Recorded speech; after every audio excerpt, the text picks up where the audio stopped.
Welcome to my second video on finances. Folks, I want you to do something today. What I'm going to share with you is going to be hard for you to do if you're like me. It's going to be difficult. It's going to be filled with all types of emotions. But trust me when I say, when you do this thing, it's going to reap benefits for you. So before I get to that, I want to share with you what I went through when I was in a lot of consumer debt. I had credit cards and lines of credit, and they were just funding my lifestyle.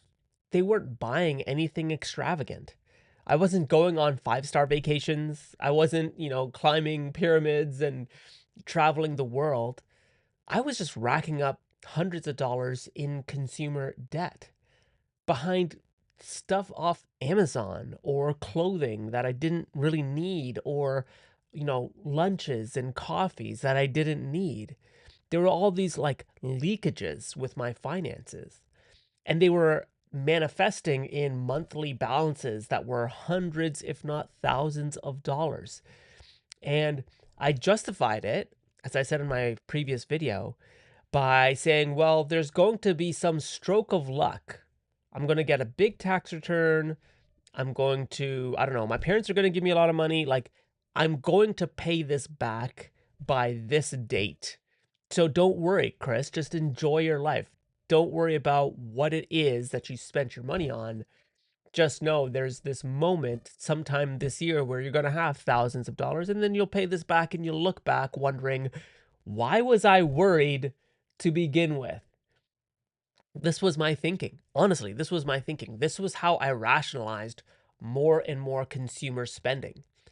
And it wasn't like a five-star vacation to Spain or, Europe, wherever. It was just mundane, everyday things, lunches and coffees and, stuff off Amazon, like just the simplest of things. And, I years ago, I had started my YouTube channel, so I said, "I need a light, I need a microphone, I need a camera, I need this and that, I need all these things, so let me just buy it. Don't worry, at some point, I'm gonna pay this all back?" And this thinking is exactly what got me into this place, where I didn't wanna talk about finances. I was too busy focused on how much I was making at work. I was too busy focused on, you know, finding it's so wild. Like I would make money at work and then put money in some hot stock, not even thinking about my debt. This is the madness, not madness. Madness is not it's not the right word. But this is the way I moved, not wanting to look under that rock at that hard place. And I did this for a very long time, and I justified it to myself. I kept saying, like, you know what? Like, Christopher, you're not spending tens of thousands of dollars. You're spending like a couple $100 on a light or a mic or whatever. Like, who cares? It's not that in the grand scheme of things, it's not that big a deal. So just don't even worry about it. You're making your minimum credit card and line of credit payments, right? So what is another $300, $400, $500? I share this with all of you because I know many of you probably are in similar situations, and that's what drew you to this channel. And so I want to share with you when it all started making sense to me, and when all of this kind of still really started resonating with me. It was tough. It was really tough. But I came across a philosopher who said, like, something along the lines, and I'm going to butcher this, something along the lines of, where you're not looking is where growth happens. It's the dragon you don't want to see that is preventing you from hitting that next level. And so I thought to myself, and this took a long time, I thought to myself, what's a dragon I'm not looking at? Finances, consumer debt, buying things without thinking about the consequences, about like, do I actually have the $50 or $100 for whatever? No, I'll just throw it on credit and then I'll just pay the 20 or $30 towards that thing. And so maybe if I look at that, something will happen. Something magical will happen. And I just kept thinking about this day after day. I'm like, man, something's going on. Because I'll tell you, all my line of credit and banking apps on my phone, it gave me anxiety. I didn't want to even look at them on my phone. I was so terrified when I clicked open because it did like Face ID or whatever. So immediately as these things open, this is before two-factor authentication, which is very painful now. You have to have your anyways. But when these apps would open after Face ID, it would show in bold letters the balance of your credit card. And I was terrified, chat. I was so terrified of opening those apps for that very reason, because I knew, I'm like, shoot, I did buy that camera. I did buy that mic. I did buy that light. I did buy that monitor that no longer works. I did buy that thing. Oh, like, what a terrible, and I'm outside the window for a return. Like, oh, I don't want to see that, man. You know, I'm having such a good day. I don't want to see my balance. Are you crazy? So I numb the pain. I numb the pain. I go online. I go on apple.ca and I see oh man, they've got a new MacBook. They've got a new Mac Mini. They've got new products. Let me desensitize my mind as it's fluttering with something that I want to pursue. Let me see. I could fork out a couple extra $100 for an iPad. I could do that, right? Like, I deserve it. I've worked so hard, and I don't know, an iPad would be nice. You know, I could have it more around the house, and, you know, I don't need to kind of lug my big laptop around, and, you know, it'd be great. It would be great. It would solve a problem. A problem I don't know if I had, but a problem nonetheless. That's what it would do. Not knowing, of course, this thing is adding to the debt spiral that I'm finding myself in. And chat, let me be clear. I didn't rack up tens of thousands of dollars in consumer debt. I didn't even come close to that. But it was the constant $1,000, $900, $600, $700, $400 every month. And even if I tossed $300, $400 at it, I felt good. I said, I'm paying down my debt. I don't know what your problem is. Like, I have no problems. What's your problem? Well, you put $400 towards a $1,000 bill, you still got $600. And guess what? Next month, you may have a couple $100 of unforeseen expenses. Maybe you need to go to the dentist and the copay is $70, $80. Throw that on the credit card. Maybe you need to get your wisdom teeth removed. Maybe you need this to happen. Maybe this happens. Da da da. Maybe your electricity bill is higher because it's colder outside or hotter in the summer. Maybe there's an unexpected event that you have to show up with a gift to. Suddenly that $600, even if you don't spend anything on Amazon, at the end of that month is maybe $700 or $800. Even if your $400 payment copay or whatever you put towards it every month, you're still at $500, and you know and then the next month is more expensive, and then you only put 400, so now you're at 1,000. Like, you know what I mean? It's just enough to convince your mind you're thinking you're making progress when in reality you're on the hamster wheel. You're on the hamster wheel and you're going nowhere fast because you're not looking at the root issue. You're not looking at that dragon, chat. So, what's the thing that I want you to do? What changed? What broke that cycle? What was able to get me off that hamster wheel? Because again, it's not the $100,000 credit card debt people talk about. No, it's the small, the tapping on the $100 here, the $50 here, the coffees every day, the lunches every day. That's the stuff that really can undermine your finances. So, what is the thing that I want you to do? I know you've been waiting for it. I want you to open Google Sheets or Excel or whatever spreadsheet app you have. I want you to list your credit cards, your lines of credit right now. Open it up, list them all out. I want you to put the balances next to each. This is going to be really hard. Let me just remind you, this is going to be really, really hard. But that's okay, because you kind of have to tear the Band-Aid off. Okay? Stick with me. Write out those balances. I want you to take a deep breath as you put in each digit. That's right. We're putting in each digit. Okay? Once all of your credit cards and your balances are put in, I want you to do a total. This is going to be really hard. I know it.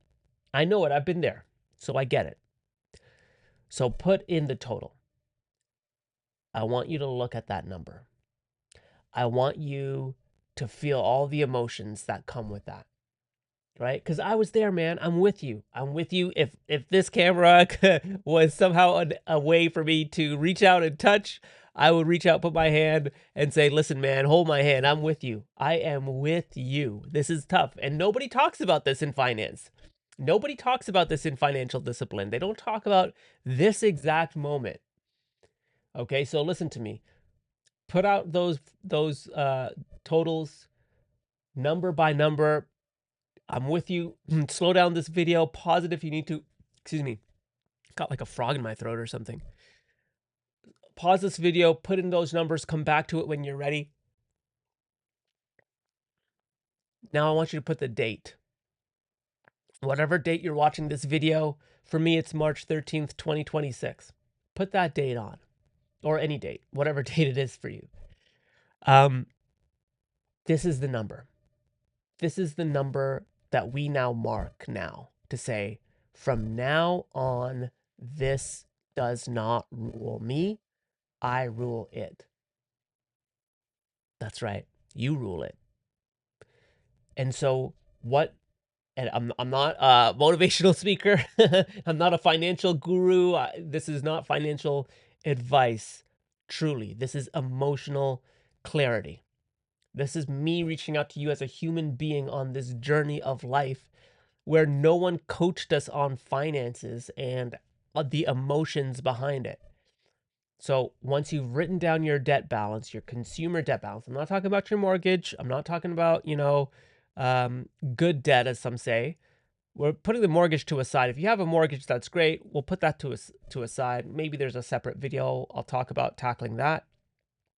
But I'm talking about consumer debt right now, because if you get this right, every other sphere of your life becomes so much better.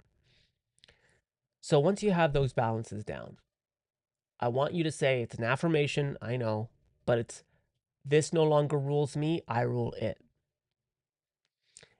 And then what I want you to do, and this may work for you, it may not, but this is what worked for me. So I can only share with you what worked for me. But I want you to put together a tracker. I want you to put the date. I want you to put the debt number. I want you to put a payment. It can be anything. It could be a few dollars. And I want you to put a note column next to that saying, this is my first payment towards my new life. And we're going to track that. So if you have $1,000 of debt or $100,000 of debt, it doesn't matter. This process remains the same. Because even if you put a few dollars, maybe you say, you know what, Monday's coffee, I'm going to skip it. I'm not going to go to Starbucks. I'm not going to Tim Hortons. I'm not going anywhere. I'm going to put that $3 to my debt. It sounds nominal. It is nominal. But here, listen to me. The emotional leap you're going to make with that first payment is going to be next level. Trust me when I say this. That first payment, even if it's $3 to a $100,000 debt, trust me when I say it's psychologically doing so much in that short payment. Because what it's teaching your mind in that moment is that you're willing to say yes to you 10 years from now, 20 years from now, next year, 2 years from now. A snowball's going to start. Because once you say yes to $3, you're going to say yes to 5, to 10, to 20, to 100 to 1,000.